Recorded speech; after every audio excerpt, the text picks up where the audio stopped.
Gente, vamos sentar mais para cá, concentrar aqui, porque semana passada vocês tinham umas letrinhas ali que vocês não ficaram enxergando. Esses caras tudo assim, quanto mais perto melhor, já facilita, né?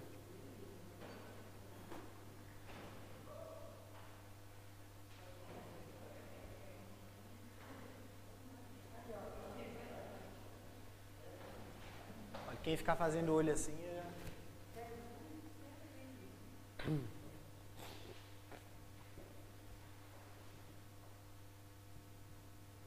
Pode ir? Gente, boa noite. Hoje a gente está com esse aparato mais técnico aqui, de som e imagem, mas na verdade a gente vai dar aula da maneira que a gente sempre dá. Na verdade, a continuação de uma aula que eu comecei semana passada. Teve algumas pessoas que não estavam aqui, mas eu vou tentar dar uma breve recapitulada para que o pessoal possa continuar. Mas antes eu queria orar, pedindo a graça de Deus. Pai, muito obrigado por essa noite. Eu te agradeço pela oportunidade que temos de louvar o Teu nome, de aprender mais do Senhor. Peço que o Senhor nos use nessa noite como instrumento para a Tua glória. E que o que está sendo proposto como matéria nessa noite possa edificar aqueles que aqui estão e edificar a Tua igreja, para que possamos ser transformados e transformarmos a nossa maneira de contextualizar e de pregar as Sagradas Escrituras. É assim que eu te peço e te agradeço em nome de Jesus. Amém. Gente, desde a semana passada eu já tinha falado, mas como está gravado, então é bom falar de novo. Que na verdade a aula que eu estou dando é baseada num capítulo de um livro chamado Contextualização Missionária, que a Barbara Burns foi a editora. E no primeiro capítulo desse livro, chamado Teologia Bíblica da Contextualização, o Ronaldo Lidório, que é pastor presbiteriano, missionário da PMT, da AMEN, ele faz um aparato do que seria contextualização e tenta trabalhar isso biblicamente. Então, se você vê alguma coisa que você fala, eu já vi o Ronaldo falando isso, foi ele mesmo que falou, não fui eu. E na verdade tudo que está escrito aqui eu tirei integralmente do texto, do livro, só que eu vou aplicando da maneira como a gente vai passando. Semana passada eu entendi por oportuno trabalhar a contextualização dentro desse nosso curso que é Missões Urbanas. Por quê? Porque a gente tem visto o desafio de tornar a mensagem do Evangelho eficaz e compreensível no contexto urbano. Então, para isso, semana passada, a gente viu sobre o que seria contextualizar. E o Ronaldo traz duas definições de contextualização. Na verdade, uma é dele e a outra é do David Hasselgrave. Ele diz que contextualizar é tentar comunicar a mensagem de Deus, o trabalho, a palavra e o desejo dele de forma fiel à sua revelação e de maneira significante e aplicável nos distintos contextos, sejam culturais ou existenciais. O Ronaldo define de maneira mais clara, dizendo, olha, comunicar o Evangelho de forma teologicamente fiel e ao mesmo tempo humanamente inteligível e relevante. Semana passada, então, a gente comentou sobre até que ponto a mensagem do Evangelho que nós pregamos, ela se mantém fiel às Sagradas Escrituras, mas é compreensível no público em que a gente está conversando. Acho que esse é o desafio de qualquer pessoa que prega o Evangelho. É se manter fiel às Sagradas Escrituras e ao mesmo tempo se tornar compreensível. E aí eu falei semana passada de alguns desafios que a gente tem nesses extremos, né? Tem pessoas que de fato se perdem na fidelidade às Sagradas Escrituras e acabam pregando um outro evangelho que não é o evangelho das Sagradas Escrituras, como por exemplo a teologia da libertação, como a teologia da prosperidade tem feito no Brasil. Mas outros também se mantêm tão fiel às Sagradas Escrituras que esquecem que precisa ser compreendido e falha naquele processo de comunicação. Semana passada eu fiz um desenho muito mal feito de um emissor, de uma mensagem e de um receptor. E a gente às vezes falha nesse processo. Às vezes a gente está pregando e as pessoas não estão entendendo o que a gente está falando, porque a gente está pregando de uma maneira não compreensível. Então, essa aula tem como objetivo falar de como pregar de uma maneira fiel e de uma maneira significante para aquele que está ouvindo ao mesmo tempo. Mas para isso, o Ronaldo entende que isso é extremamente importante por causa de Mateus 24:14. Ele diz que o texto bíblico afirma que este evangelho será pregado a todo mundo como testemunha a todas as nações e então virá o fim. E é interessante que a palavra usada para pregação aqui, que é a palavra querigma, ela tem a ideia de uma proclamação inteligível, ou seja, não adianta, eu até brinquei, né? Não adianta você sair correndo numa floresta de noite, falando do Evangelho, que você não está cumprindo isso, né? Se o pessoal não entende, se não é a língua, não adianta eu ir a outro país e pregar o Evangelho na minha própria língua, porque a pessoa não vai estar entendendo nada.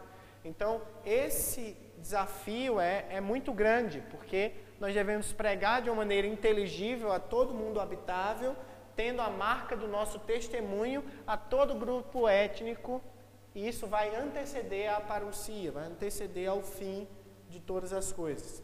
Mas o Ronaldo traz alguns pressupostos da contextualização, eu trabalhei ele semana passada.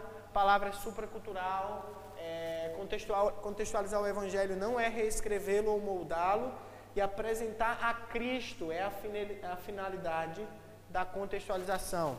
E eu até falei com vocês semana passada sobre se de fato Cristo é o centro da nossa mensagem. E eu até falei para vocês, poxa, às vezes a gente vai num culto onde o pregador está pregando no Antigo Testamento, você sai do culto dizendo assim, olha, poxa, Samuel é um cara de 10, né? Davi é quase o meu redentor, mas não fala de Cristo. Então o desafio que a gente tem de apresentar Cristo, porque quem salva é Jesus Cristo, a obra vicária de Cristo, o entendimento de criação, queda, redenção e consumação através de Cristo, Cristo através da revelação, é o objetivo maior da contextualização. Então tudo isso eu falei semana passada em 1 hora e pouco, e hoje eu falei em 10 minutos para vocês, 5 minutos, acho que nem deu 10. Então a partir de agora eu vou com mais calma, que já é o objetivo da nossa aula. O Ronaldo nesse capítulo então trata de 3 possíveis erros que a igreja tem ao contextualizar. Então, o primeiro desses erros é o erro que ele vai chamar de um erro político. O que é que o Ronaldo chama de uma contextualização errada de uma maneira política? Ele fala do desafio que é pregar o Evangelho sem levar a nossa cultura junto, o nosso bojo cultural junto. E ele diz assim, esse é um dos maiores desafios de quem trabalha na missão, quer na cidade, quer numa missão transcultural, é tentar desvencilhar o Evangelho da sua compreensão cultural.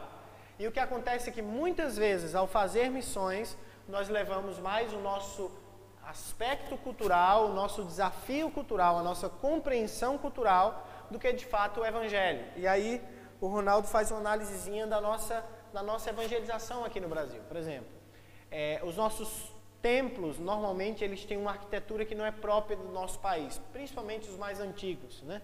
A maneira como o culto é organizado, a altura do púlpito, a localização do púlpito, a cor como é que é o nome? Do tecido que cobre a Santa Ceia, a vestimenta que a gente veste, tudo isso é cultural. Tudo isso são aspectos culturais. Em nenhum lugar da Bíblia você vai ouvir que o tecido que cobre os elementos durante a Santa Ceia, primeiro, você não vai nem falar do tecido, primeira coisa. Segundo, você vai ter que dizer que ele é branco. Mas, na nossa compreensão, você conhece alguma igreja que na hora que cobre a ceia tem um tecido, sei lá, roxo? Não, dificilmente. Normalmente é branco.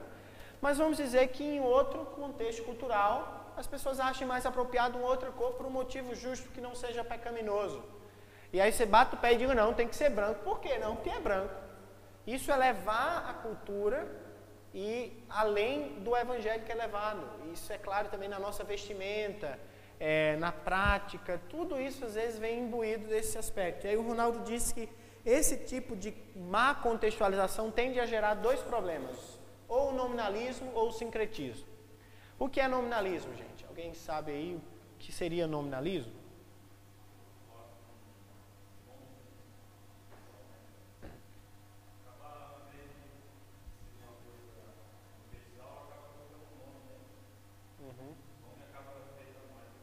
Mais do que a mensagem, né? Nominalismo está ligado muito à ideia de legalismo ou de cristão nominal. Você já viu a expressão cristão nominal? É aquela pessoa que se diz cristã, mas na verdade ela tem uma prática de vida completamente distinta do cristianismo. No Brasil já está começando a surgir a ideia de evangélico nominal, né? Antigamente não tínhamos essa aqui, era católico nominal. Mas hoje já se tem essa ideia de evangélico nominal. Alguém que nasceu na família evangélica, coloca lá no IBGE que é evangélico, mas na verdade a vida dela é completamente distorcida. Por quê? Porque ela aprendeu o que é ser evangélico culturalmente. Aí às vezes ele não bebe, às vezes ele se veste de uma maneira mais do jeito que a família dele se vestiria, às vezes ele tem até alguns jargões evangélicos, mas ele nunca conheceu a Cristo. E ele se diz evangélico. Por quê? Porque ele vive a cultura eclesiástica de um meio evangélico X. E o outro problema é o sincretismo. Acho que o sincretismo ele é mais claro até no nosso desafio urbano. Por exemplo, tem algumas igrejas brasileiras, pseudo-igrejas na minha opinião, que juntaram muito do misticismo da Umbanda ou do Espiritismo nos seus cultos.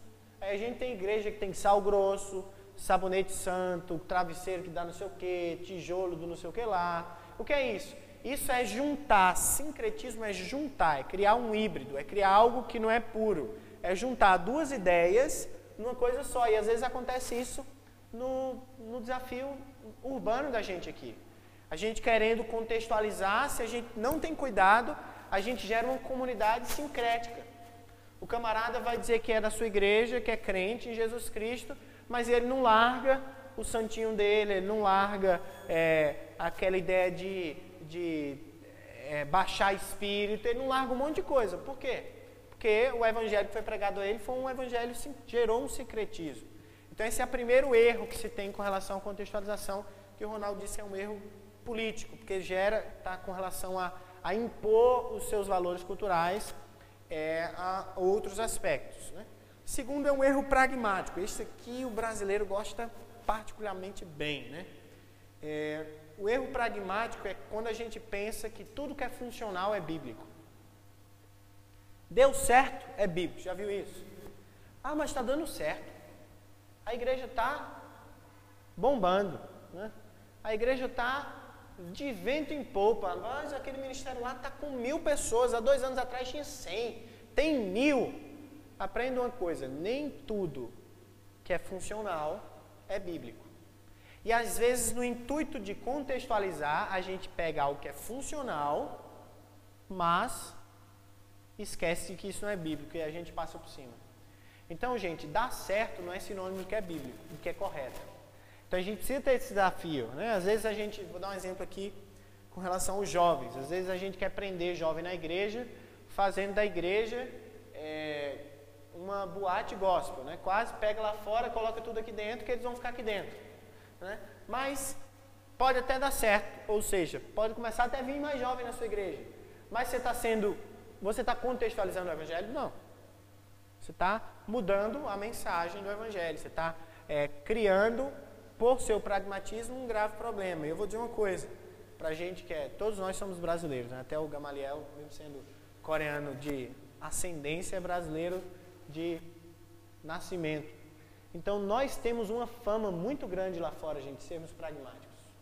O brasileiro é extremamente pragmático. A gente é assim, deu certo, vamos. Fecha o olho e vai.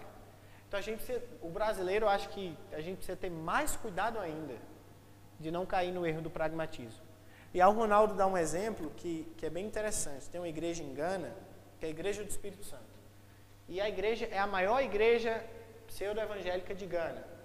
E o Ronaldo foi certa vez convidado lá para participar de uma festividade. Não ia pregar, não era nada. Ele foi convidado e ele foi nessa igreja. É a igreja lotada, mais de 1000 e tantas pessoas lá. E em um momento do culto, o pessoal diz que o Espírito Santo vai falar e sobe o homem, que é o fundador da igreja, e ele se diz a própria encarnação do Espírito Santo. E a igreja estava cheia de gente. Ou seja, estava dando certo, mas não era bíblico. Esse é outro problema que a gente tem nesse afã de contextualizar. E o terceiro problema é um problema sociológico. Quando é que esse problema ocorre? Quando a gente toma a decisão mais baseado numa avaliação e numa interpretação sociológica do que nas escrituras. Ou seja, sabe quando nós erramos na contextualização sociológica? É quando nós pegamos o método dizendo que o método é melhor e mais importante do que o princípio, do que a mensagem. A supremacia do método. E eu vou dizer uma coisa, outra coisa bem típica do brasileiro aqui, gente. Olha, só outra coisa, não é porque está filmando que vocês estão me assistindo, não. Vocês podem interagir, perguntar, fica à vontade, tá? Olha, brasileiro gosta, nós gostamos muito de importar métodos, principalmente made em Estados Unidos, não é? Deu certo nos Estados Unidos, traz para cá. Alguém copia o livro do cara, traz para cá e diz, agora é assim. Gente, 10 anos no Brasil, a gente já passou de rede ministerial, igreja com propósito, e tantos outros movimentos que não tem nada de errado, alguns deles, né? Não tem nada de errado em si, mas eram métodos que funcionavam num contexto X, de uma igreja Y, num país Z. Aí você pega e diz, não, vai funcionar no meu bairro, com a minha igreja, no meu país, e do mesmo jeito, não muda nem A nem B, é sim. Hã? Funcionava para determinado contexto. Eu vou dar um exemplo aqui, né? Temos o Gamaliel aqui de igreja coreana, pode ajudar a gente aqui. Por exemplo, coreano tem uma prática muito comum de ter oração bem cedinho, 5 horas da manhã, 5, 5 e meia. E as igrejas na Coreia estão lotadas, né? Isso a gente anima, a gente, né? Quando os missionários coreanos vêm falar no Brasil, a gente olha pra gente mesmo e fala, rapaz, a gente é pecador demais, o pessoal 5 e meia da manhã está orando, e aquela conversa toda. Gente, na realidade do Brasil, culturalmente, nós não temos essa prática cultural, temos? De acordar de 5 e meia da manhã? Lá eles acordam de 5 e meia da manhã naturalmente, por isso, e eu conversava com o Gamaliel um dia, ele dizia que isso é até antes do pessoal ir para o trabalho, tipo assim, tem algo funcional, o pessoal está saindo de casa, vai na igreja e vai. Só que aqui, às vezes o camarada trabalha às 7, outro começa às 9, outro começa às 10. Os outros começam às 8. Ele vai marcar de 5, se você só trabalha às 10, você vai? Não vai. Ou seja, mas se alguém chegasse e dissesse, tem que ser assim, vamos dizer assim, um missionário coreano abrindo igreja no Brasil. Não, tem que ter culto de 5 horas da manhã. E aí? Se o método... Existe alguma coisa errada em orar de 5 horas da manhã? Não. Existe? Alguém tem algum problema em orar de 5 horas da manhã? Não. Mas se isso é imposto como método, lei acima do princípio, que é orar. O princípio não é orar de 5 horas da manhã, o princípio é orar. Se a gente faz uma supremacia do método em torno do princípio, a gente erra nesse momento de contextualização aqui. A gente não está levando o princípio, que é o quê? O crente precisa orar. A gente está levando a cultura. O crente precisa orar de 5 horas da manhã porque ele é mais santo. Não é? Aí eu vou dar um exemplo, né? Que nesse sentido, tem uma igreja que eu particularmente nem considero evangélica, mas eles tiveram um estalo há 20 anos, 15 anos atrás no Brasil, que muita igreja histórica não teve.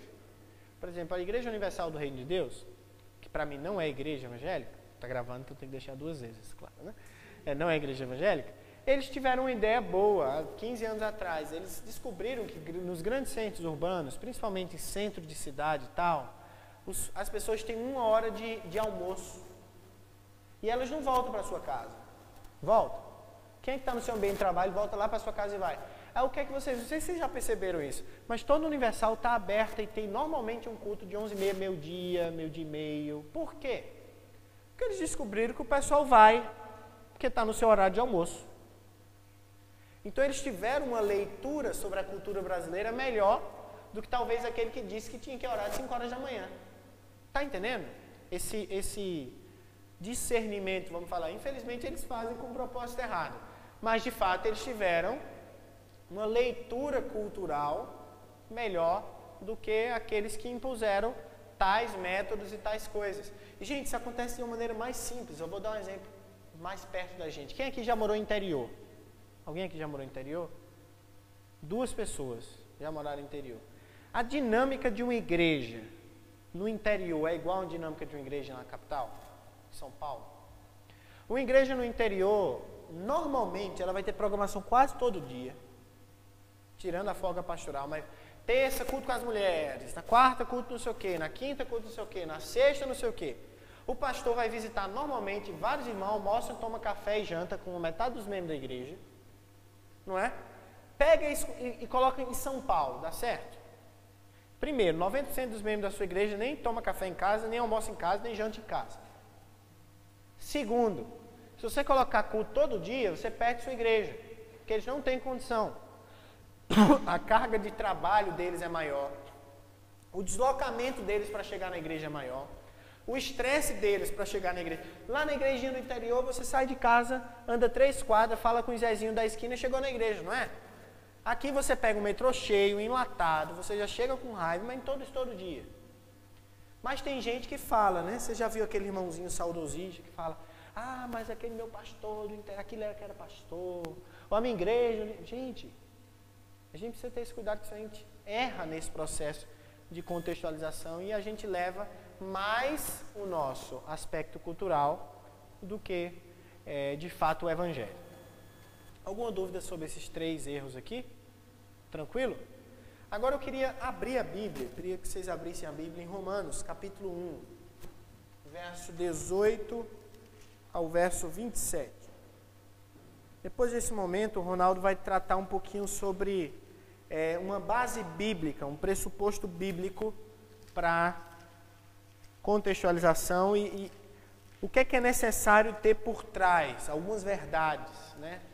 Pressupostos bíblicos da contextualização. Ele vai fazer isso em cima de Romanos 1, verso 18 ao verso 27. Eu vou ler, queria que vocês acompanhassem. Portanto, a ira de Deus é revelada nos céus contra toda a impiedade e injustiça dos homens que suprimem a verdade pela injustiça. Pois o que de Deus se pode conhecer é manifesto desde a criação do mundo. Os atributos invisíveis de Deus, seu eterno poder e a sua natureza divina têm sido vistos claramente, sendo compreendidos por meio das coisas criadas, de forma que tais homens são indesculpáveis, porque, tendo conhecido a Deus, não o glorificavam como a Deus, nem renderam graças, mas os seus pensamentos tornaram-se fúteis, e o coração insensato deles obscureceu-se. Dizendo-se sábios, tornaram-se loucos, e trocaram a glória do Senhor imortal por imagens feitas segundo a semelhança do homem moral, bem como de pássaros, quadrúpedes e répteis. Por isso Deus os entregou à impureza sexual, segundo os desejos pecaminosos do seu coração, para a degradação do seu corpo entre si. Trocaram a verdade de Deus pela mentira, adoraram e serviram as coisas e seres criados em lugar do Criador, que é bendito para sempre. Amém. Por causa disso, Deus os entregou às paixões vergonhosas. Até suas mulheres trocaram as relações sexuais naturais por outras contrárias à natureza.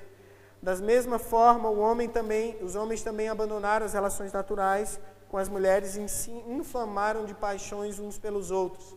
Começaram a cometer atos indecentes, homens com homens, e receberam em si mesmo o castigo merecido pela sua perversão.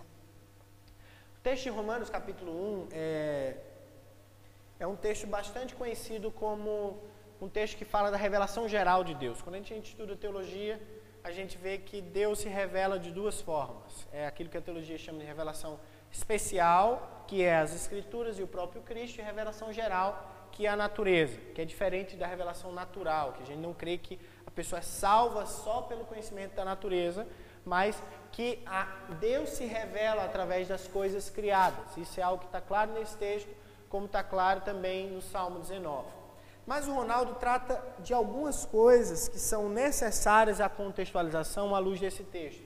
A primeira delas é que há uma verdade universal e supracultural.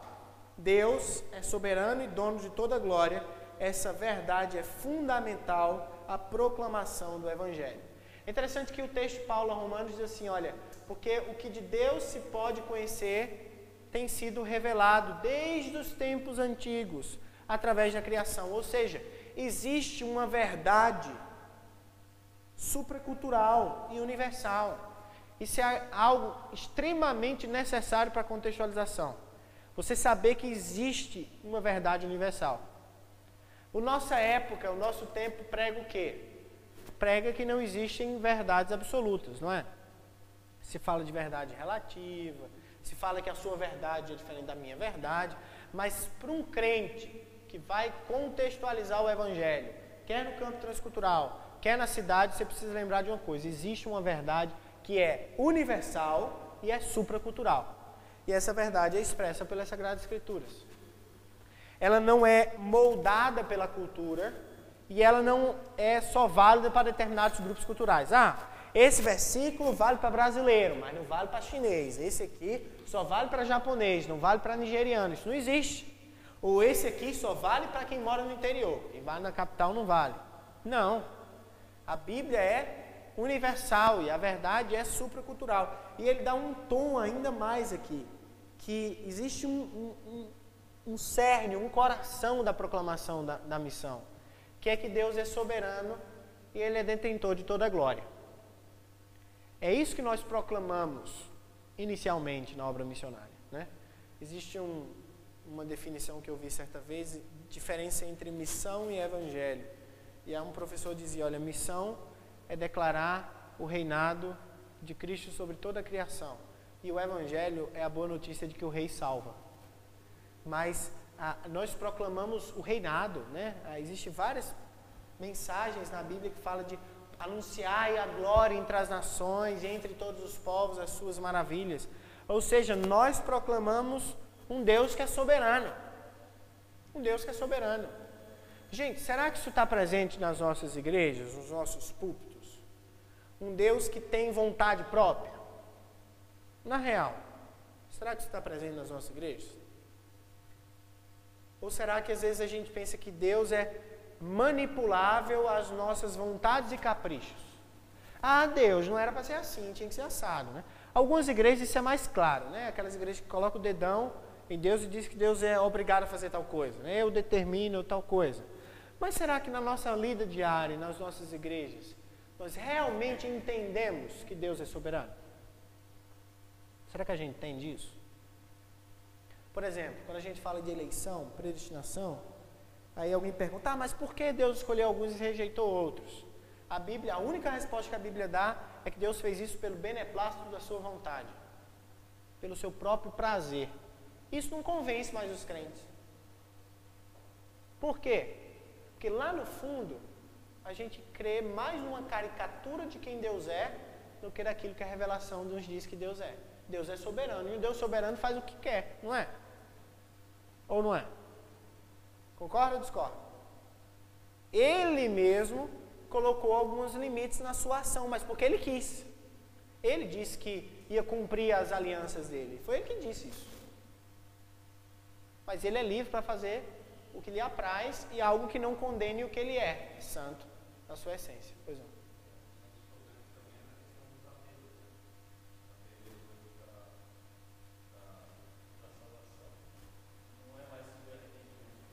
Uhum. Tudo vai passar.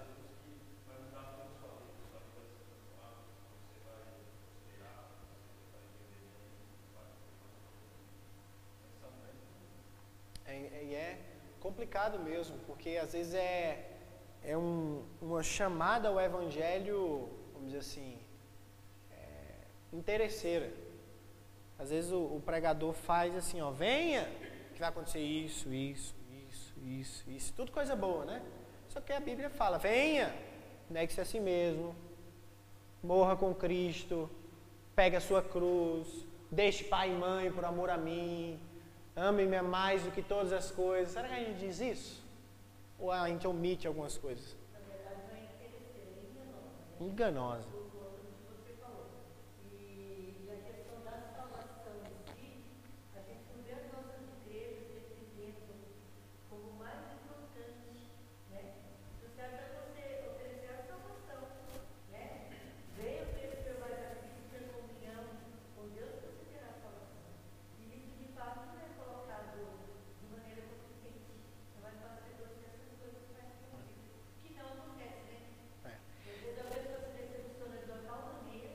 Não volta mais.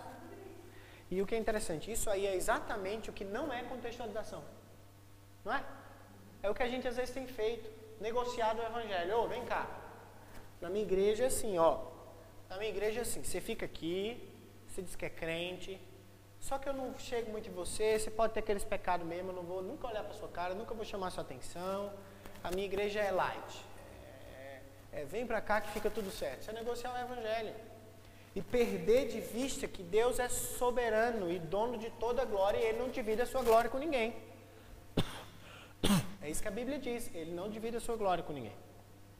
Outro pressuposto da contextualização, primeiro, é que há verdade universal e supracultural. Segundo, O pecado intencional, no texto descrito como perversidade e impiedade, nos separa de Deus. Não há como apresentar a Deus buscando se relacionar com o homem sem expor o pecado humano e o seu estado de total carência de salvação. O texto é claro ao afirmar que as pessoas trocaram a glória desse Deus soberano por coisas criadas, fizeram ídolos, se envolveram em promiscuidade sexual, Deus os entregou a paixões impuras, homem com homem, mulher com mulher, toda essa questão.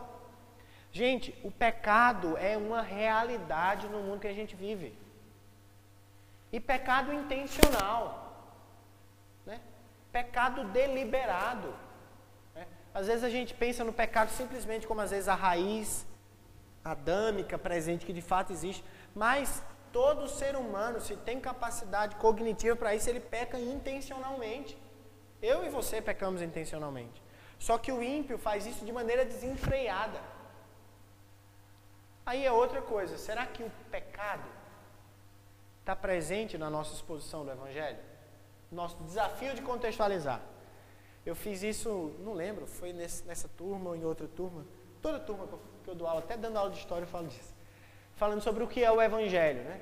E um dia eu estava numa turma, fui numa turma de história da igreja, semestre passado. Eu pedi para os alunos apresentarem o Evangelho um para os outros, né? Normalmente, você falar, prega o Evangelho para fulaninho, você vai começar assim. Olha, eu quero dizer para você que Jesus veio lhe salvar. Jesus morreu na cruz e tal, e tal, e tal, e tal, e tal. Gente, se salva de alguma coisa, não é? Você precisa de salvação, porque você está perdido em algum lugar, não é? Então, gente, não tem como apresentar a Cristo sem que o indivíduo se entenda como pecador. Não é? Você já teve a infeliz oportunidade de estar pregando o Evangelho? E o camarada dizer para você, mas eu não peco não. Eu não mato, eu não fumo, eu não bebo, eu não adultero. Eu não faço isso, eu não peco. Você já escutou isso? Eu já escutei isso. Gente, a ideia da pecaminosidade, Calvino chama isso de depravação total. O fato de que todo indivíduo é devedor a Deus por causa do seu pecado é uma verdade universal que tem que estar presente na contextualização. Romanos 3, 23 diz o que, gente? Pois todos pecaram e destituídos estão da glória de Deus, que é separado da glória de Deus. O pecado separa. Só que a gente às vezes não fala mais de pecado. Não é? Pastor, não precisa falar de pecado. Né? Eu concordo de que a nossa pregação não pode ser somente o peso do pecado, porque o Evangelho é o que nos livra do pecado, é gracioso. Só que não tem como falar da graça do Evangelho, das boas novas do Evangelho, sem que a pessoa se entenda como pecador. Então, um outro pressuposto da contextualização, a gente não pode abrir mão do conceito de pecado. Do conceito de pecado. E, infelizmente, gente, isso tem saído dos nossos púlpitos, das nossas igrejas, das nossas bocas, na verdade. É engraçado, até o termo muda, né? Fulaninho errou. A gente até tem medo de falar pecou. Não é? É meio politicamente incorreto na nossa época. Fulaninho errou, deu uma vacilada, escorregou. Não é? Gente, uma teologia correta sobre o pecado precisa estar presente na nossa proclamação e contextualização do Evangelho. Não tem como abrir mão disso. Não tem como abrir mão disso. O texto romano deixa claro que há uma verdade universal e supracultural, e o texto romano deixa claro que existe um pecado intencional, mas existe outra verdade. Somos seres culturalmente construtores de ídolos. É comum um homem caído gerar um ídolo de Deus que satisfaça os seus anseios, sem confrontá-lo com o pecado. Essa atitude é encontrada em toda a história humana e não colabora para o encontro do homem com a verdade de Deus. Calvino diz que o coração humano é uma fábrica de ídolos. E eu concordo plenamente com ele. Tem um livro do David Paulison chamado Feiras de Vaidades e Ídolos do Coração, que ele fala sobre os ídolos. Né? E muitas vezes, gente, a gente pensa que ídolo é coisa de católico. Não é? Não é?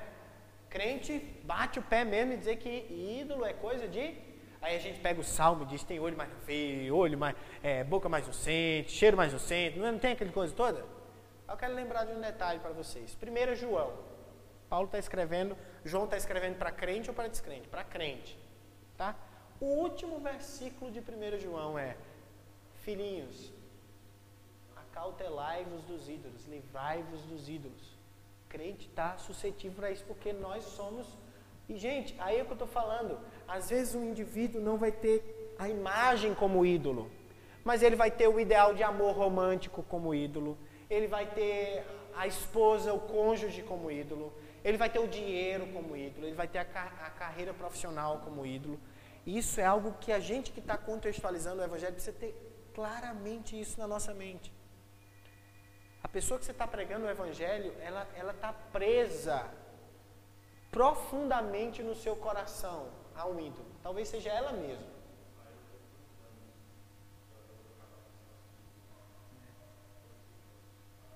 E entra rei e sai rei. E é sempre a mesma coisa. Né? É uma verdade, o texto em Romanos diz claramente, né? Eles trocaram a glória de Deus por ídolos feitos por mãos. Gente, o que é ídolo? Ídolo é tudo que está no lugar de Deus e que não deveria estar no lugar dele. Isso é idolatria. Idolatria é você dar a alguma coisa, algo que você deve dar somente a Deus. E o que é que a queda faz? A queda faz que ocorra um desvio de glória. O homem que glorificava a Deus plenamente, ele vai desviar essa glória para um monte de coisa. Para coisas aparentemente boas, às vezes, mas é ídolo. Como eu falei, um casamento. Tem gente que eu conheço que faz do casamento um ídolo, que faz dos filhos um ídolo. Você já viu? Aquela mãe que o filho é o ídolo dela, e é crente às vezes, está na igreja. Então é outra verdade que a gente precisa ter em mente. Olha, o coração do homem é uma fabriquinha de ídolos, ó. Não precisa estar visível não, mas está lá maquinando, fazendo. Existe outra verdade, a última verdade desse texto de Romanos, que é o seguinte: a mensagem pregada por Paulo é contextualizada, expondo Deus em relação à realidade da vida e queda humana, porém não é inculturada, pregando um Deus aceitável, mas sim um Deus verdadeiro. Se amenizarmos a mensagem do pecado, contribuiremos para a incompreensão do Evangelho. Paulo não deixa de ser sincero e verdadeiro com sua plateia. Deixa? Não. Ele tenta tornar a mensagem compreensível, mesmo que ela seja duramente compreensível.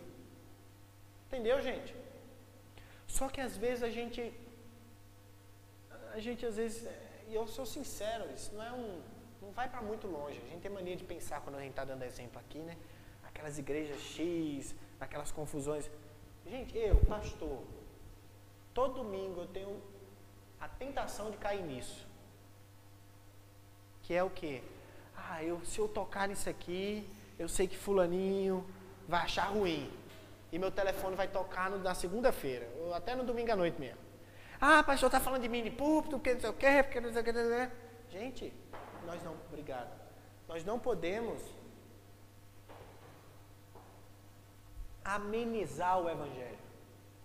Contextualizar não é amenizar o Evangelho. Vamos deixar mais fácil. Vamos diminuir o peso das coisas. Não, contextualizar não é isso. E o Paulo deixa claro, ao contrário, quando a gente isenta a mensagem de pecado, a gente contribui para uma incompreensão do Evangelho. Eu vou dar um exemplo. Se você começa a minimizar no conceito de pecado, sabe o que é que você vai gerar nas suas igrejas? Nas suas ovelhas, em quem você está pregando? Um senso muito errado de salvação pelas obras. Porque só quem compreende a salvação pela graça é quem se compreende como pecador do pecador, que é o que a Bíblia diz que a gente é. Aí, às vezes, um má ensino sobre o pecado gera uma má compreensão do Evangelho. Porque o Evangelho é pela graça. Aí o indivíduo pensa que, faz esse desafio na sua igreja. E eu já digo, se prepare para o que você vai ouvir. Pegue 5 irmãos da sua igreja essa semana, Pergunte para ele assim, olha, se você morresse agora, por que Deus deixaria você entrar na presença dele no gozo eterno? E se escandalize com as respostas. Sabia? Ah, não, pastor, olha. Aí, primeiro vai ser um silêncio. Aí depois, pastor, é assim, olha, eu acho que ele ia deixar porque assim, eu me esforço, né, pastor? Eu venho na igreja. Olha, eu não estou falando mal dos irmãos, mas eu até venho mais que os outros, né? Vem na quarta, vem no sábado e no domingo. 3 vezes. Ah, pastor, assim, eu me esforço para ser santo, né, pastor? Assim, eu não faço aquelas coisas lá. Faço não, eu sou diferente, pastor. E assim, aí eu acho que Deus ia ter que deixar eu entrar lá no céu, né? Porque lá no fundo, pastor, lá no fundo eu sou melhor que os outros. Eu sou bonzinho. Oro, jejum. Gente, não estou brincando. Essas coisas que são consequências do agir de Deus na nossa vida, é muitas vezes dada como causa pelo qual eu sou aceito por Deus. Isso é uma má compreensão na pregação do quê? Do senso de pecado. Da compreensão de pecado, de separação, de incapacidade de responder a Deus advindo desse pecado. E tudo isso, gente, é erro de contextualização. Então, esse texto de Romanos diz algumas coisas muito importantes para a gente, de pressupostos. A gente, primeiro, tem um pressuposto que existe uma verdade universal. Ele não pode negociar ela. Segundo, o pecado intencional das pessoas o afastam de Deus. E não tem como pregar o evangelho desassociado de pecado. Não tem como pregar o evangelho desassociado de um senso de pecado. Está claro aqui. Outra coisa, o coração do homem é uma fábrica de ídolos. E por último, a gente não pode amenizar o evangelho com o intuito de estar contextualizando. Ao contrário, para mim esse texto de Romanos 1 é um dos textos mais fortes da Bíblia. Eu acho que Paulo não teve nem tato, né? Disse mesmo. Se entregou, fez tudo errado, tal. E é interessante, ele está escrevendo para uma igreja que ele nem conhece pessoalmente. Olha a coragem. Às vezes, quando a gente conhece mais a nossa igreja, a gente sabe assim, isso aqui eu posso falar mais aqui, né? Ou mais acolá. Não, imagine você pregando para um público que você nunca ouviu na vida, você, é isso mesmo, é desse jeito, Deus faz isso e pronto. Então, gente, tudo bem até aí? Tranquilo? Pegou esses pressupostos aí? Agora a gente vai tentar fazer o seguinte, a gente vai tentar pegar 3 estudos de caso, 3 textos de Atos, e mostrar como Paulo contextualiza o evangelho de maneira diferente nesses 3 contextos. Um deles, que é o último, eu já trabalhei com vocês, por isso que eu não vou ler o texto todo, eu simplesmente vou citar. Mas os outros 2 eu gostaria que a gente lesse. Vamos lá, primeiramente Lucas não, tá, gente? Atos 9, de 19 a 22.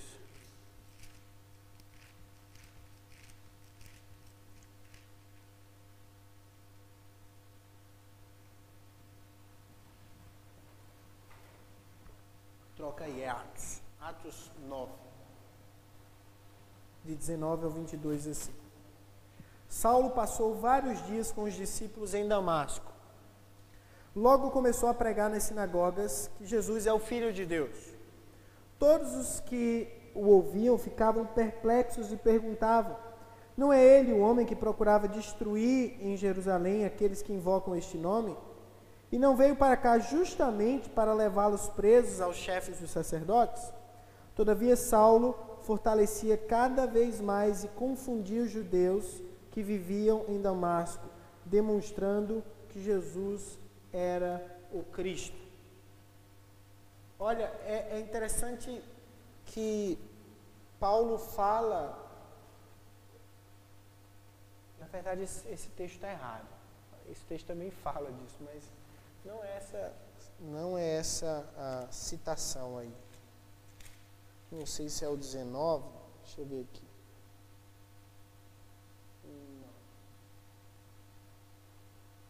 Não é. Mas o fato que tem ideia aqui. Lucas não, porque é Paulo. Paulo não pode ser em Lucas. Deixa eu ver aqui.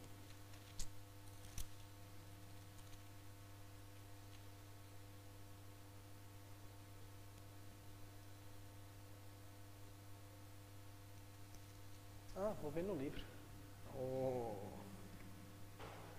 Se eu errei, eu acho aqui.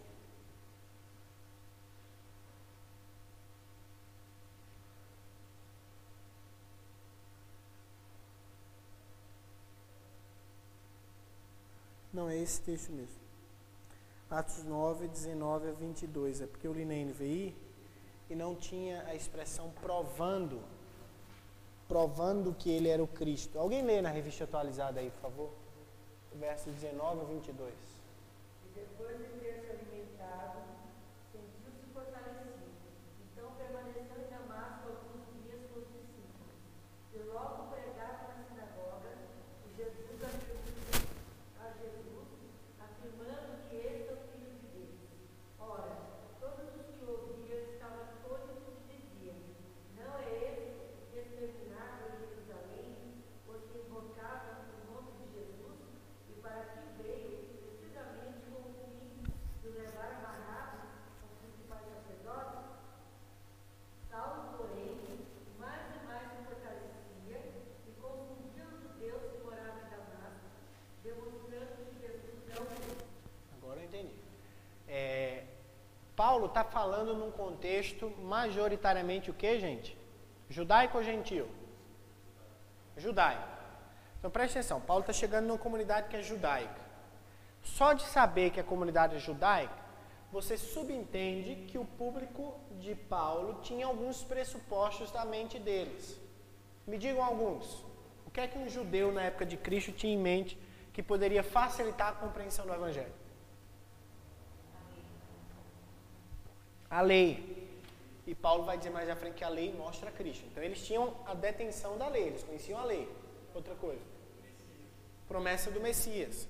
A expectativa messiânica é do povo judeu. Não adianta você chegar para um etíope e falar de Messias de cara, adianta? Não. Mas para um judeu, eles entendem o que é Messias, muito mais que a gente, se brincar, né? Eles entendiam isso. Então vamos lá, eles tinham a lei, eles tinham o Messias, o senso messiânico, tem mais coisa que facilitava, vamos lá. Circuncisão também, mas tinha coisas bem importantes, por exemplo, eles tinham promessas específicas sobre o Messias, não tinham?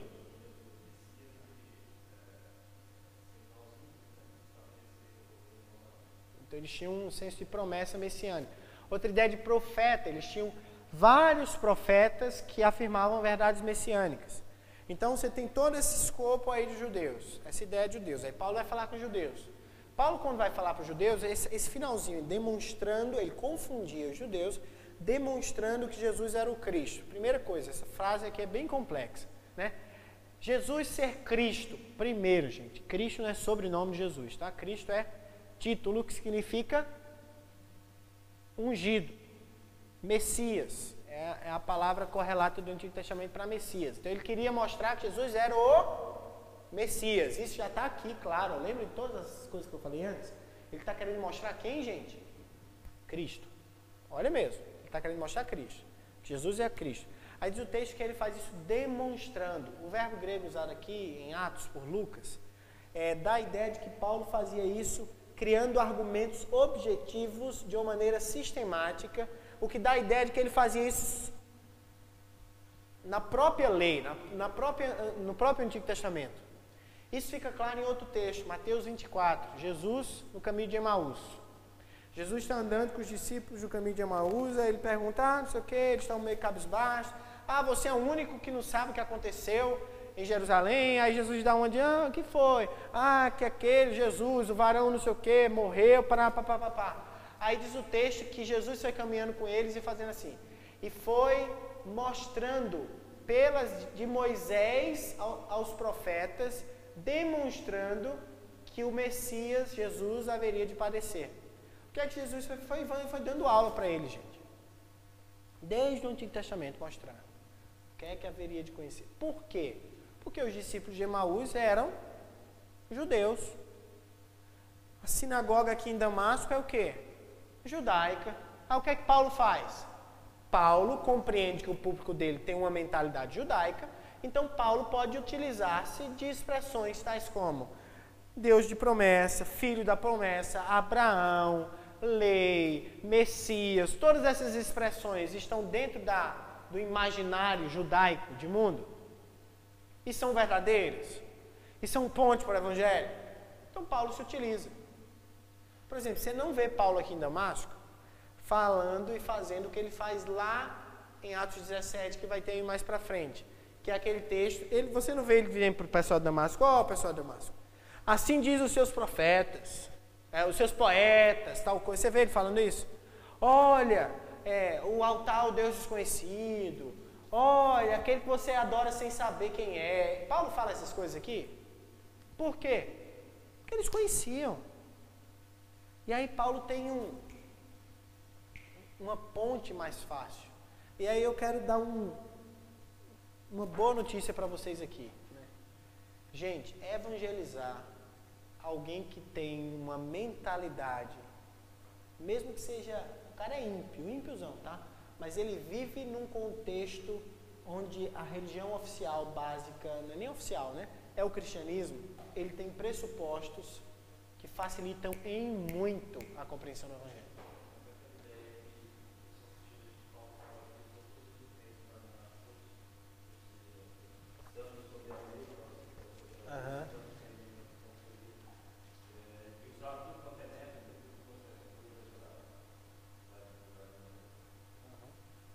Eu entendo que... Não. Eu acho que o que Paulo está dizendo é nesses contextos mais assim, olha, para os judeus eu declarei eu sou hebreu de hebreu, da tribo de Benjamim, quanto à lei irrepreensível, fariseu, ele estava dando carteirada. Ele não faz isso num público gentílico, faz? Não. Mas eu preciso ter cuidado com isso, porque o meu método está vinculado à fidelidade que eu tenho às Sagradas Escrituras. Então eu não posso de maneira alguma fazer algo com o intuito de ganhar e sendo infiel às Sagradas Escrituras. Está entendendo? Por exemplo, vou dar um exemplo aqui, está até gravado, mas eu vou dar um exemplo. Eu sou contra. Tem um movimento eles têm coisas até legais de texto, mas tem a Sex Church, que é um movimento que trabalha com prostitutas e com um monte de coisa.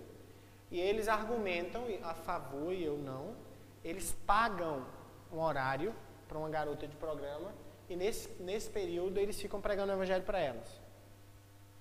Eu não concordo com isso, porque para mim tá pagando, é tipo uma aceitação do que ela faz. Então acho que tem outros métodos, outros meios. Mas eu falei, uma forma prática de algo que se faz, né, que eu basicamente não concordo. Talvez tenha gente que concorda, eu não concordo muito.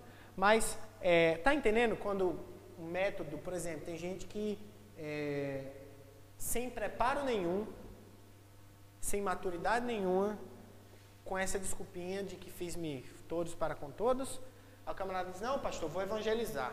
Ah, meu irmão, que bom. Vou evangelizar lá naquele baile gay, lá naquela boate gay lá. Mas meu irmão, tem certeza? Não é um pouco estranho, né? Não, pastor, Paulo não disse? Firme não sei o quê, para não sei o quê, não sei o quê, não sei o quê. O cara não tem maturidade nenhuma, o cara não tem preparo nenhum, o cara não sabe fazer nada. Ele vai estar ali abençoando ou ele vai ser pedra de tropeço? Provavelmente ele vai ser pedra de tropeço. Então, gente, é nessas coisas que precisa ter cuidado. Por isso que eu não levo ao extremo isso aí. Mas voltando à ideia da mentalidade cristã prévia, isso facilita muito, gente. Se você pega um muçulmano que vive num país fechado e você vai tentar explicar como Jesus nasceu de Maria e é filho de Deus, você vai ter um trabalhão. Aqui no Brasil, se você, de um senso geral, você falar que Jesus é filho de Deus, alguém vai dizer que não é? De uma maneira geral? Não. Pode até ter uma compreensão muito errada, mas assim, de cara vai dizer, não, impossível, como? Deus não tem filho, vai? Não. Por exemplo, até o senso de trindade. Jesus dizer que Jesus é Deus, dificilmente não vai ter problema. Até mesmo um senso, alguma moralidade cristã, por exemplo, falar que adultério é pecado, dificilmente alguém vai dizer que não. o cara vai fazer, vai dizer que é e vai continuar fazendo, mas dificilmente ele vai negar que é pecado, não é? Mas isso são o quê? Marcas cristãs na nossa sociedade. Então, gente, a gente tem alguns feedbacks mais facilitadores, venhamos e convenhamos, não é?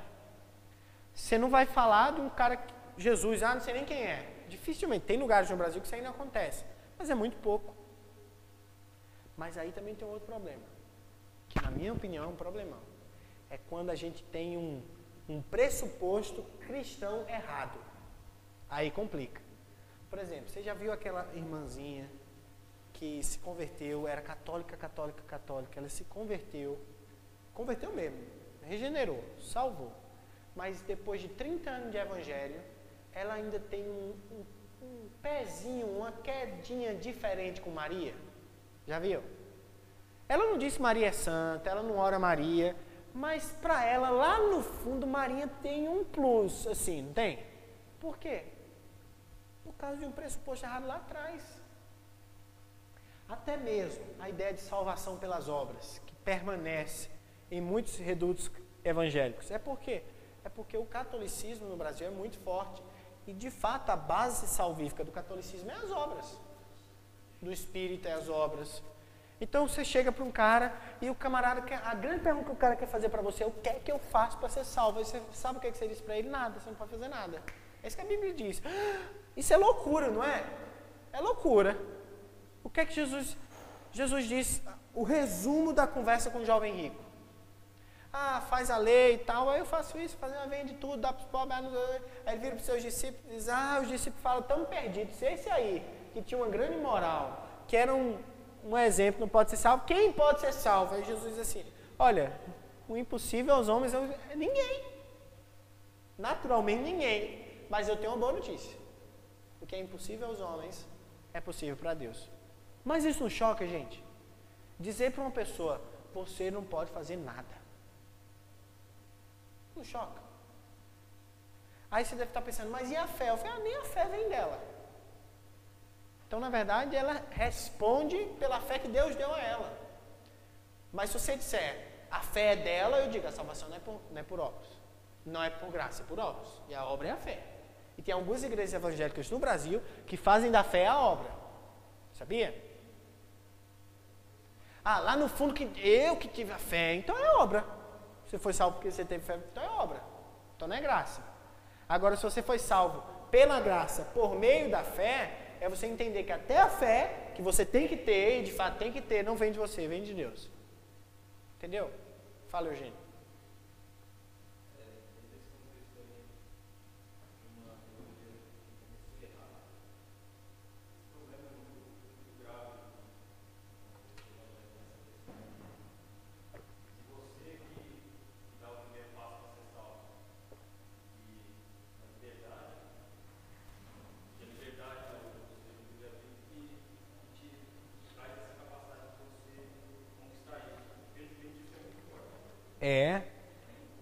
Na verdade é mais comum, acho que é a compreensão mais comum.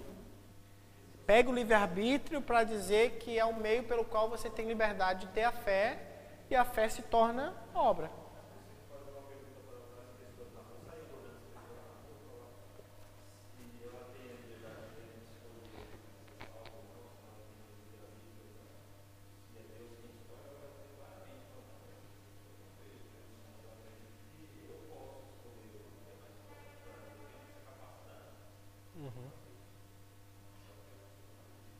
Infelizmente. Então, gente, Paulo aqui no contexto judaico, ele fala de uma maneira compreensível aos judeus. Ele se utiliza de termos bem judaicos. Voltando aqui. Isso é até claro nas cartas. Pega a carta que tem um público mais judaico, e você vai ver Paulo usando termos que ele não usa em outras cartas. Gálatas. Gálatas Paulo está escrevendo aos irmãos da Galácia, e a igreja da Galácia tinha um grave problema com o judaísmo. Paulo fala de muita coisa que ele não fala em nenhuma. Ele não fala em Efésios, por exemplo, nem em Colossenses, que são públicos bem mais gentílicos. Tá entendendo, gente? E ele não negocia o evangelho em nenhuma das duas cartas. Mas ele aplica elas a determinados contextos. Vamos lá, Atos 13. Atos 13, 14 a 16. Alguém lê aí para mim, por favor.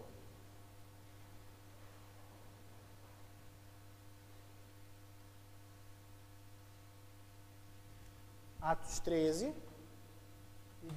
14 a 16. Alguém lê em voz alta, por favor.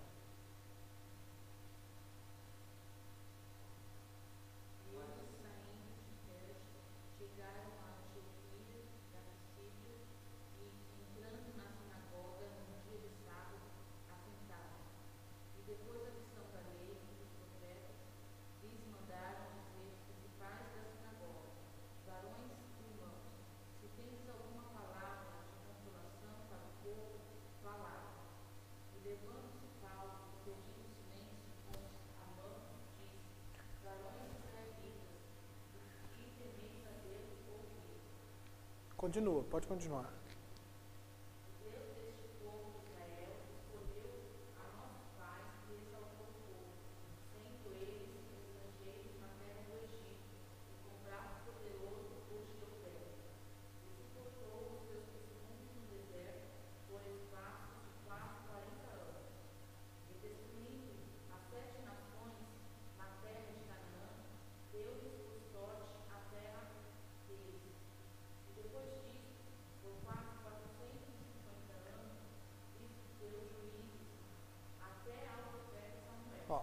Para aí, ele está falando o quê? Ele está fazendo o quê?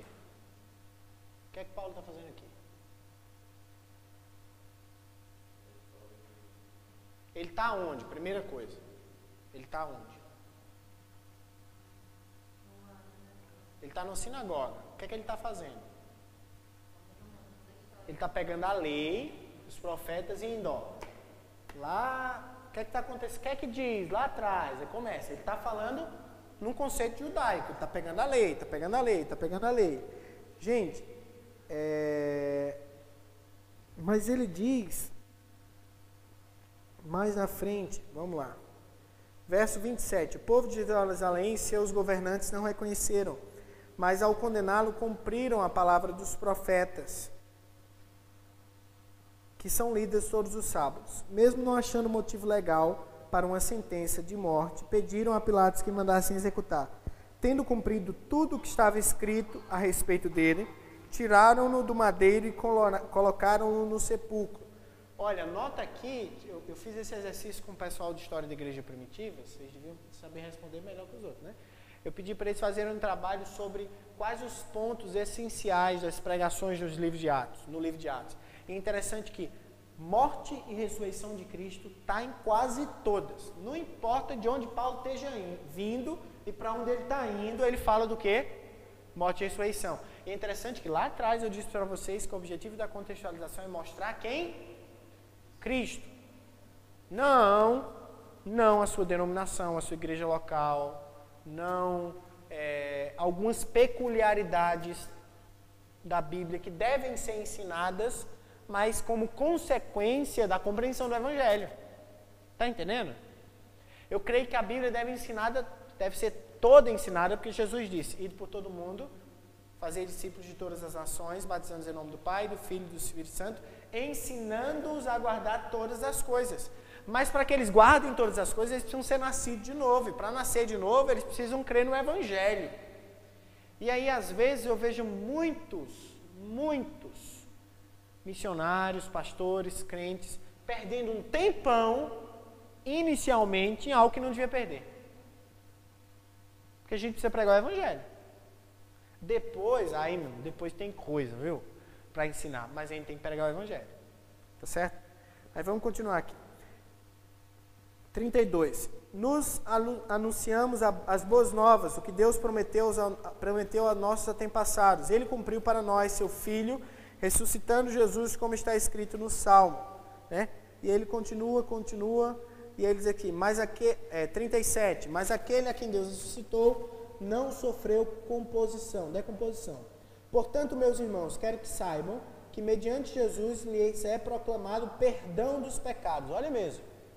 Chegou Jesus, morte e ressurreição, por meio de Jesus, perdão dos pecados. Por meio dele, todo aquele que crê é justificado de todas as coisas das quais não podiam ser justificados pela lei de Moisés. Olha aqui uma coisa, Paulo é expert em contextualização. Ele está lei, Antigo Testamento, Cristo, morte e ressurreição, perdão de pecados. E aí ele dá um pulo do gato, a partir desse verso de número 39. Ele diz, por meio dele todo aquele que crê é justificado. Paulo não está dizendo mais, o judeu que crê é justificado. Ele está dizendo isso? Está dizendo isso? Ele está dizendo que todo aquele que crê é justificado. Por quê? Porque se você for ler lá no início, diz que na sinagoga tinham judeus e quem? Lê lá, verso de número 16. Judeus e quem? Israelitas e? Vós outros aí. Não, israelitas e tem uma expressãozinha, tementes a Deus, não tem não? Temeis a Deus. A NVI fala logo claramente, gentios tementes. Temente a Deus no livro de Atos é um camarada que crê no Deus de Israel, mas ele não é judeu do nascimento. Às vezes nem prosélito. Cornélio. Cornélio era judeu? Não, que foi o rolo todo, porque desceu o Espírito sobre o gentil. Cornélio era gentil, mas ele era chamado de temente a Deus. Ou seja, na sinagoga não só tinha judeu. Tinha judeu e gentil. Então ele começa com a lei, chega em Cristo, e aí já de Cristo abre o leque para dizer que todo aquele que crê vai ser salvo, né? É isso que ele está falando. Ele continua, né? Cuidem-se para que não aconteça o que disseram os profetas. Olhem, escarnecedores, admirem-se e pereçam, pois nos dias de vocês farei algo que vocês jamais creriam se alguém lhes contasse. Quando Paulo e Barnabé estavam saindo da sinagoga, o povo os convidou a falar mais a respeito dessas coisas no sábado seguinte. Despedindo da congregação, muitos dos judeus e estrangeiros piedosos, convertidos ao judaísmo, seguiram Paulo e Barnabé. Ele atingiu os dois públicos. Os dois públicos. E eu acho que esse foi o grande problema da pregação de Israel no Antigo Testamento. Eles esqueceram que eles eram luz para as nações. Que eles não eram o centro de tudo. Que eles estavam ali pelos outros. E aí, se Paulo chegasse ali e só apresentasse o evangelho dos judeus, o temente a Deus ia se sentir o quê? Completamente deslocado. Ele ia falar, mais outra. Eu já estou aqui, não posso ser que nem eles. Eles são de melhor qualidade que eu. Aí vem um plus no judaísmo, que é o cristianismo, eu ainda vou ficar de segunda qualidade. Mas notou aqui como ele já insere coisas que ele não inseriu em Damasco? Em Damasco ele abriu para todo aquele que não sei o que, a justificar, abriu. Por que precisava? Não, todo o público dele era judeu. Mas aqui ele já tem judeu e gentil. Aí ele já abre mais um pouquinho. Por último, gente, eu sei que já está perto da hora, mas é só o texto que a gente já trabalhou, que é o texto de Atos 17. Atos 17, Paulo está onde? 18 a 31? Em Atenas. Atenas é uma cidade judaica ou gentílica? Gentílica. Na verdade, Atenas era conhecida, ficou conhecida ao longo da história como a capital intelectual do mundo grego. Lá tinha os tops dos tops, da filosofia, da retórica, da oratória, tudo estava em Atenas. Então, Paulo vai pregar em Atenas. Vocês lembram do texto? Paulo chega assim e diz assim, olha, senhores atenienses, eu vejo que vocês são demasiadamente religiosos, pois passando e observando os objetos do vosso culto, eu notei que tinha um altar ao Deus desconhecido, pois eu digo que o Deus que vocês adoram sem conhecer é propriamente o Deus que eu vos venho anunciar. E aí ele continua, gente, dizendo, se você abrir sua Bíblia, ele continua dizendo, por exemplo, quem é esse Deus que eu venho anunciar? O Deus que fez o mundo, tudo que nele há, o Senhor dos céus e da terra, não habita em santuários feitos por mãos humanas.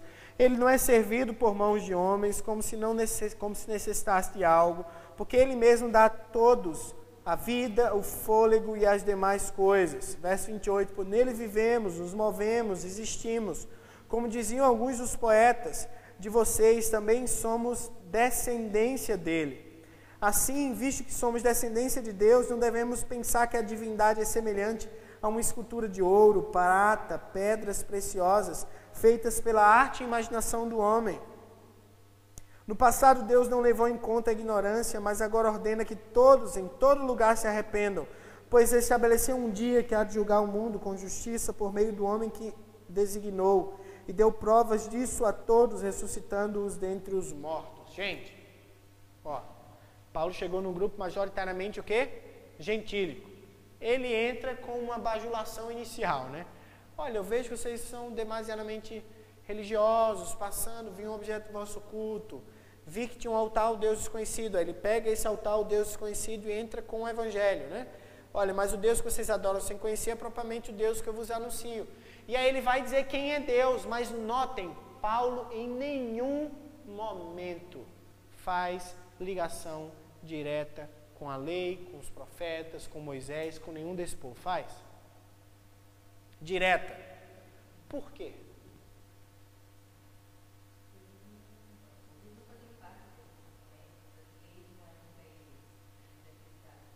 Eles não iriam nem compreender, porque não está perto. Exatamente. E aí, mas ele abre mão das verdades essenciais.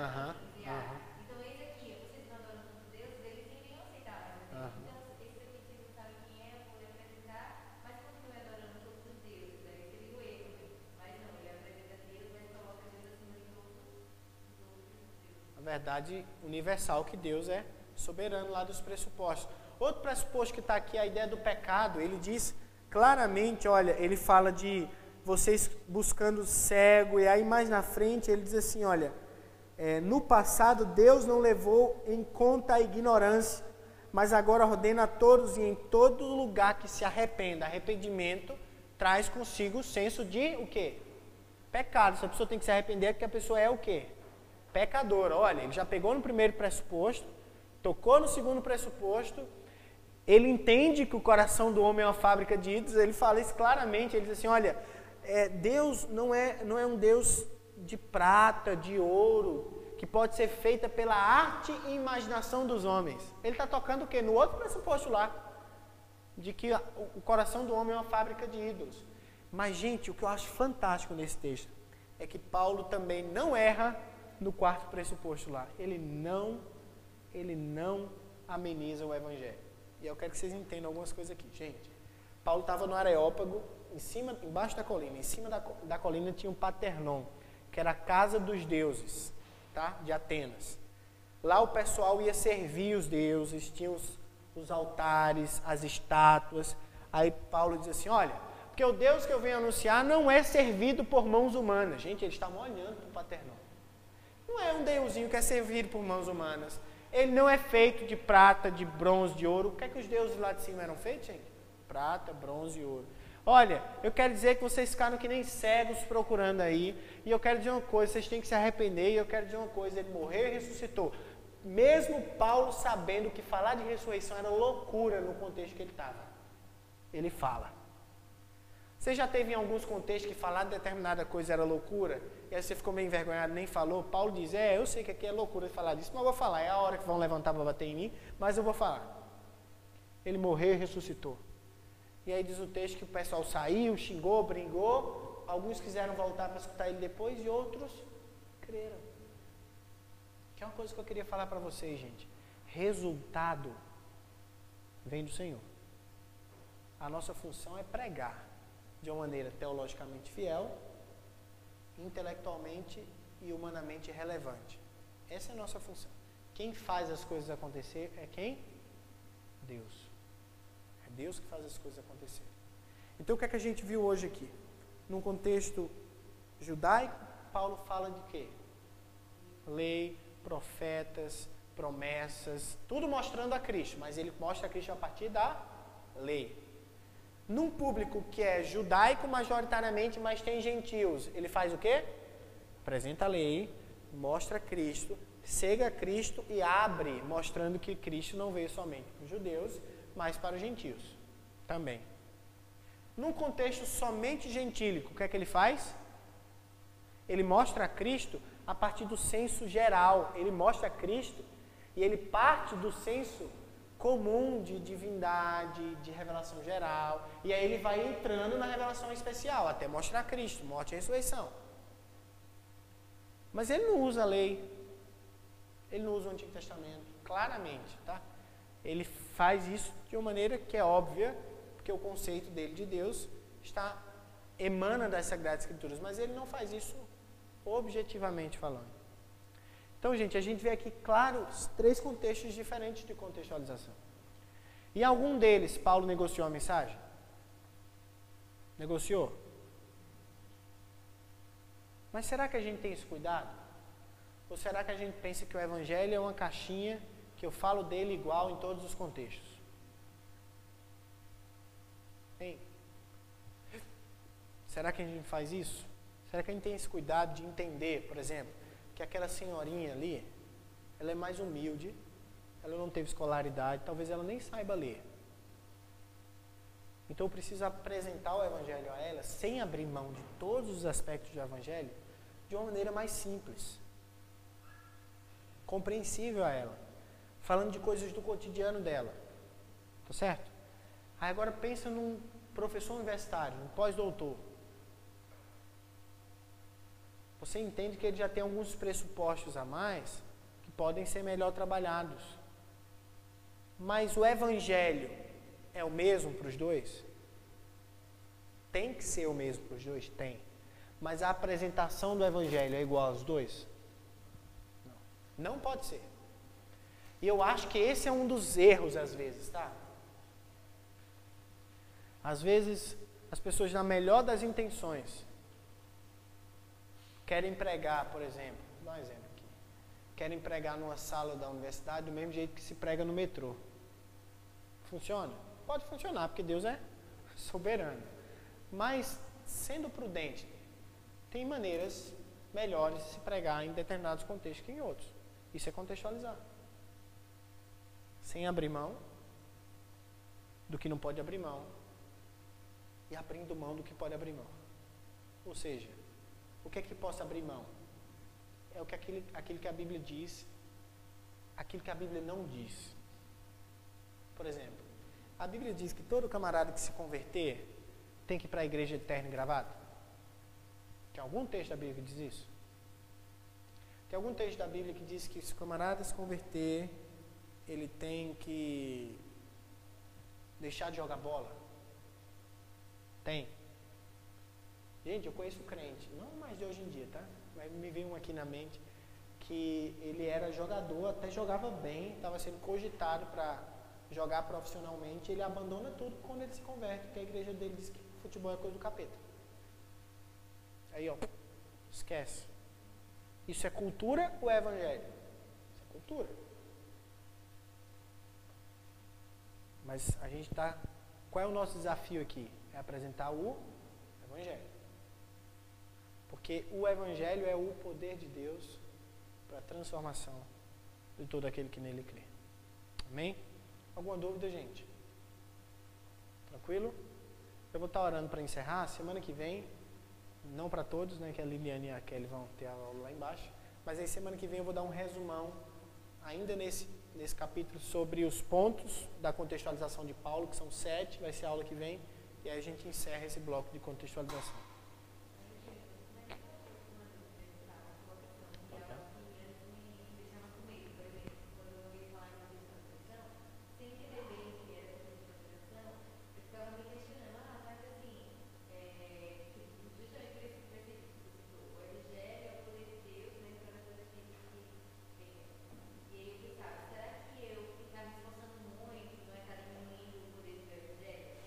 E aí depois, quando eu compreendi, eu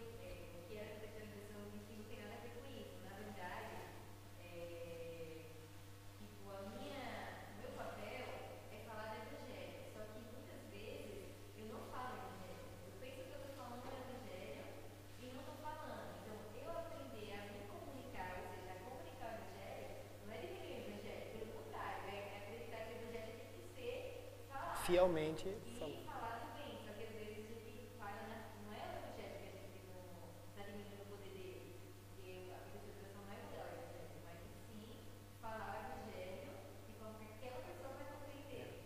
Então, acho que eu entendi mais isso quando eu disse em questão de língua, né? Como a gente vai ver desafio de uma outra língua, na Bíblia tem vários textos que falam, não só Paulo fala, né? Que falam da questão que o evangelho tem que ser pregado na língua do outro. E acho que a partir disso eu entendi melhor o que é contextualização. Ou seja, se eu pregar aqui sei lá, em japonês, eu estou pregando o evangelho, mas vocês vão entender? Não. Não. E é a mesma coisa, quando eu entendi isso, eu pensei, às vezes ele está falando a mesma língua, Mas culturalmente ele está. não está entendendo nada. Aham. Então eu não estou pregando o evangelho, né? Então a contextualização é isso, eu falar na mesma língua do outro. É, Então fica mais claro quando a gente coloca uma outra língua, né? é. E aí a gente podia pensar, que tem muita gente que faz isso aqui, isso é diminuir o poder do evangelho, você pode falar de qualquer jeito, a pessoa vai entender. Claro, Deus pode fazer com que eu pregue em japonês e todo mundo entenda, né? Mas isso é aquela questão do extraordinário, É. Deus pode fazer milagres, mas o meu papel é, se eu quero falar com outra pessoa que entende outra língua, eu aprender a língua da outra pessoa para comunicar o evangelho na língua daquela pessoa, porque Deus não quer salvar povos de todas as nações, e ele, por isso que ele manda evangelizar todas as nações, e nesse sentido, se eu for evangelizar, eu vou ter que aprender a língua daquela pessoa, né? Então, da mesma forma, aqui no Brasil, é a mesma língua, mas eu tenho que entender que a comunicação tem esses problemas de comunicação. Então, eu tenho que falar na mesma língua dela, mesmo falando em português. Kelly resumiu bem. Contextualização não está ligada a evangelho, está ligada à comunicação do evangelho. Isso é um desafio que a gente tem todo dia, gente. Comunicar bem. Você já teve aquela aula que você não entendeu nada? Teve. É por quê? Porque eu vou falar de comunicação. Então, pensa nisso em algo muito importante. Mais importante que é o evangelho. O evangelho é o poder de Deus para a transformação de todo aquele que nele crê. Mas a nossa função é ser um fiel comunicador deste evangelho, que é o poder de Deus para a transformação de todo aquele que nele crê. A maior barreira é a linguística? Inicialmente é. Nós não temos esse problema linguístico, nem tanto. Aqui, apesar dos regionalismos brasileiros. Mas a língua é um aspecto cultural. Existem N aspectos culturais que interferem na maneira como você compreende uma mensagem. Então, assim, lembra disso. Contextualizar é comunicar fielmente o Evangelho, que é sim o poder de Deus para transformar todo aquele que nele crê. E o nosso desafio, foi o início da minha aula da semana passada, é não ficar aquém da mensagem e não ir além da mensagem. Às vezes a gente fica aquém da mensagem. Sabe aquele texto riquíssimo? Que você sabe que ele é rico. Se você não sabe, até que ainda fica lá. Mas você sabe que ele é rico. Mas por preguiça, por um monte de coisa, você pega aquele sermão raso. Raso. Nem tocou, nem triscou na água. Você está ficando aquém da mensagem. Mas você também não pode nem ficar aquém e nem ir além. É aquele que diz coisa que o texto não diz que a Bíblia diz coisa. Você já viu aquele pregador que diz, a Bíblia diz não sei o que, não sei o que. Você diz, rapaz, isso é um ditado popular, isso não está na Bíblia, não é da mão. Né? É ir além da mensagem. E a gente faz isso verbalmente, com a apresentação mesmo, eu falei semana passada. Contextualizar a mensagem, às vezes começa até mesmo com como a gente está vestido, né? Eu falei do Norval, que num contexto indígena, ele convidava os irmãos para ir para a igreja e eles não iam. Aí ele foi perguntar por quê, porque ele descobriu que o pessoal não tinha camisa. E eles ficavam com vergonha. Aí ele começou a pregar, não lembro. Aí eu nem sei se era dentro da igreja ou não. Não teria problema se fosse, mas deixa para lá. Mas ele começou a pregar sem camisa, o pessoal começou a vir. Tá entendendo? São coisas assim que precisam ser pensadas e refletidas sobre a gente. Tá certo? Agradeço a presença da turma que não é minha, da Liliane e da Kelly. Foi bom ter vocês aqui. E vamos orar, que aí eu encerro. Tá bom? Pai, obrigado por essa noite. Eu te agradeço pela oportunidade que temos de pensar nas Sagradas Escrituras. Nos livra de ficar aquém e além da mensagem, mas nos leva a comunicar a mensagem de uma maneira compreensível. A partir dessa aula, que essa aula possa ter sido compreensível para os alunos aqui presentes. Que eles coloquem em prática aquilo que eles aprenderam aqui. É assim que eu te peço, em nome de Jesus. Amém. Quem quiser aprender mais, pode comprar o livro, que é bom.